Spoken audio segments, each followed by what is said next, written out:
After driving all around the country for the entire year with Dylan in the van, I finally made it to my 50th state, Minnesota.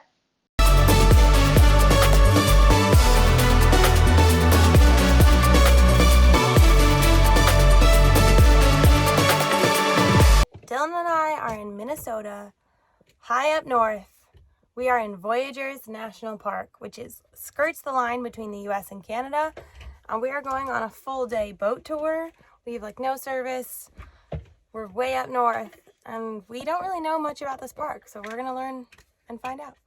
We're meeting the man right here on the patio. He's super friendly. Water's rough today. See how it goes. There's a man scuba diving over there looking for stuff people have dropped in the water from cliff jumping. Just like how we lost our GoPro cliff jumping. Only he was looking for our GoPro. I had booked a national park tour to see Voyageurs National Park, but it canceled, so instead we took a private tour that we booked a day in advance. Small town vibes. Our tour guide owned the resort that we left from, and he had lived there his whole life. In fact, his best friend from childhood joined us on the tour and brought his first date with him, which was quite an experience. But we started off exploring Voyageurs, and we saw bald eagles and beautiful sights. So Voyageurs National Park is all on water, and everyone has to get places by boat. And we were just at the really cool spot. What was really cool about the last spot we were in? What spot? Canadian spot. Oh, it's the only place in the US where you can look south and you see Canada. And Border Patrol has been roaming these parts because people do sneak in. It's pretty easy. There's a lot of water areas. But anyways, yeah, it's been a great day in Voyageurs. So there are also houses out here that have grandfathered in, and people have to boat in all their supplies or snowmobile, and people will stay in their cabins for 6 weeks between the freezing or the unfreezing of the lakes. Which is pretty cool.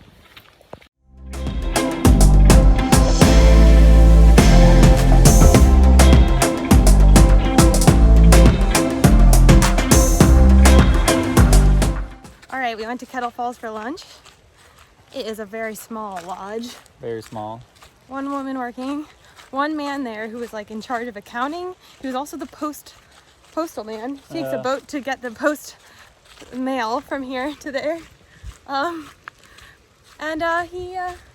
did he do our math? Bunch of back of the envelope math to figure out how much we had to pay. Even though there was a calculator right there where you could have just added it all up, he did on, scratched out, that kind of stuff. That was nice. It was old school. It was old school. We're getting such old school vibes from this whole tour. We explored some of the other parts of the island and the old buildings that were on there. Dun dun, dun dun, dun dun, dun dun, dun dun. Ah!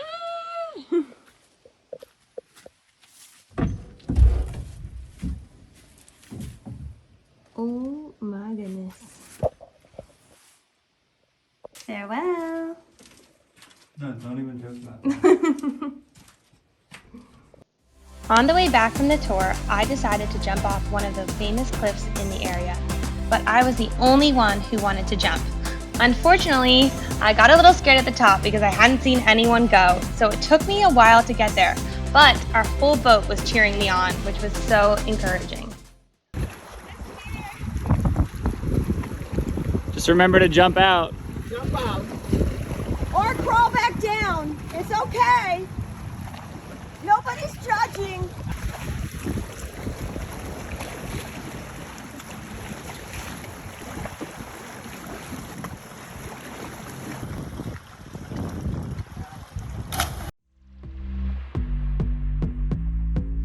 I was so happy that I made it in the water and everyone was so proud of me. On the way back, we went back to the island and ended up hanging out with the rest of our tour group at the bar, where we learned a few local tips, and Dylan learned how to throw a dollar bill and have it stick to a ceiling. The tour was so much fun, and I really have an appreciation for Minnesotans because they're so nice. Just got a drink with our friends from our tour to end the day. Had a great time. We all chatted, got to know each other. It was a really nice day. Yeah, it was very nice. Became best friends with all of our tour mates. Now we're off. Where are we off to? To Duluth. Or to find the Northern Lights. Do you think we can do it? One of the best things about Minnesota and the Voyageurs National Park in general was like how remote and how you just feel like you're all alone out there in a good way. Like you have the lake to yourself. So I'd like to spend more time up here in Minnesota. But now we're off on our next adventure. So we'll catch you next time.